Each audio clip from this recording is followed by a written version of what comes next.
Student, हमने पिछली class में सेकंड चैप्टर शुरू किया था और ये चैप्टर के बारे में आपको बता दूं। ये चैप्टर हमारा 2.5 नंबर का आता है। एक क्वेश्चन 2 नंबर का होता है, 2 क्वेश्चन 1/4 नंबर के होते हैं। इसे मैंने आपको पहले पढ़ाया था बाबर।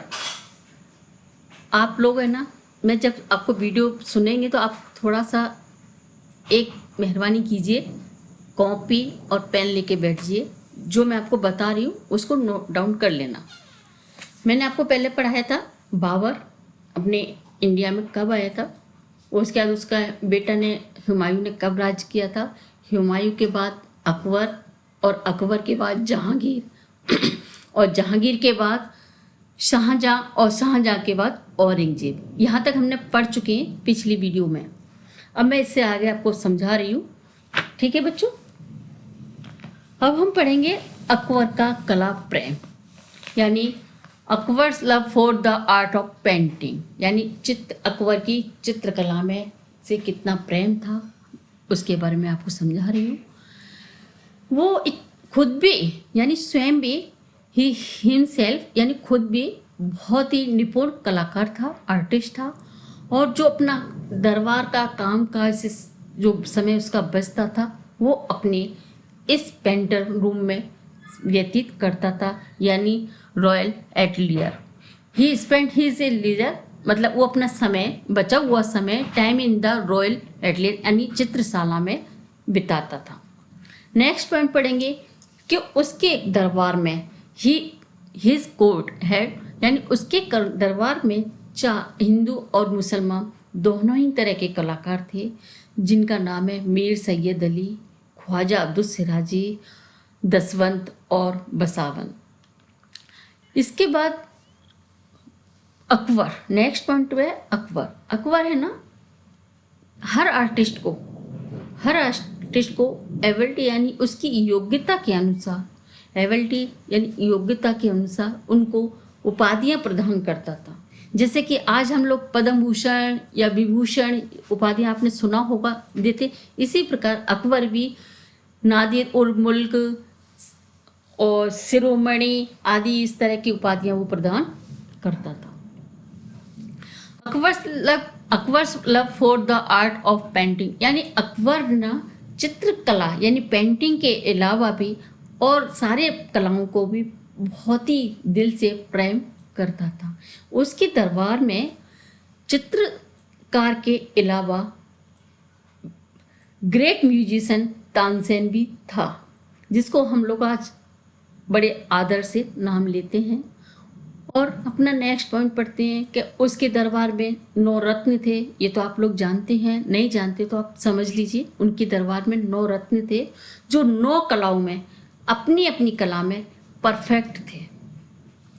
राय कृष्णदास के अनुसार अकबर की पेंटिंग्स को उन्होंने 4 भागों में विभाजित किया था। पहली थी नॉन इंडियन पेंटिंग्स, दूसरी है इंडियन पेंटिंग्स, तीसरी है हिस्टोरिकल बुक्स और चौथी है पोर्ट्रेट और सोशल पेंटिंग्स यानी सामाजिक पेंटिंग्स।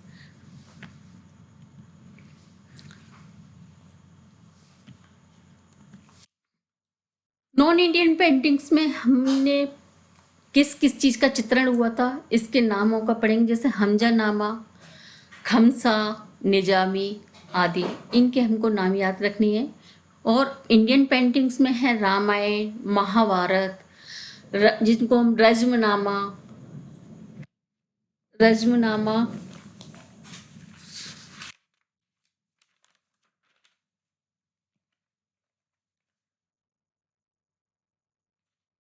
नल दमन, अनवारे ओसैली आदि कहेंगे।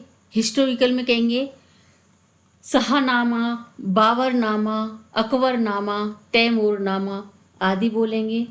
और व्यक्ति चित्रण में तो अपने अकबर के दरबार में जो दरबारी थे उनका उन्होंने चित्रण किया था, यानी पोर्ट्रेट बनाए थे। और सामाजिक जो हमारे सोशल पेंटिंग्स थी वो बनाई थी उन कलाकारों ने।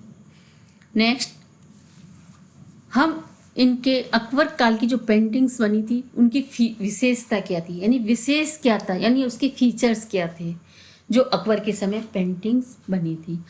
पहले तो इनकी पेंटिंग में फ्यूजन हुआ था, यानी कई पेंटिंग स्टाइलों का इसमें मिश्रण किया गया था, हम उनको फ्यूजन कहते हैं। जैसे पहला पॉइंट है the fusion of Rajput, Persian and European elements, यानी उस पेंटिंग में जो स्टाइल थी उसमें राजपूत, उसकी पेंटिंग में राजपूत, ईरानी और यूरोपियन का बहुत अच्छी तरह से मिश्रण पाया गया था। नेक्स्ट पॉइंट पढ़ेंगे, उसकी पेंटिंग्स में के जो देयर पेंटिंग्स में ईरानी प्रभाव ज़्यादा दिखाई देता है। हम उसके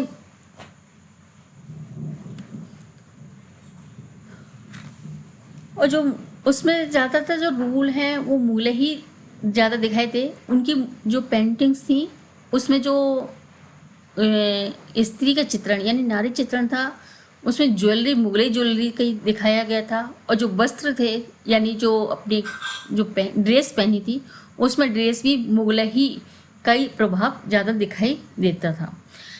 नेक्स्ट पढ़ेंगे हम इसमें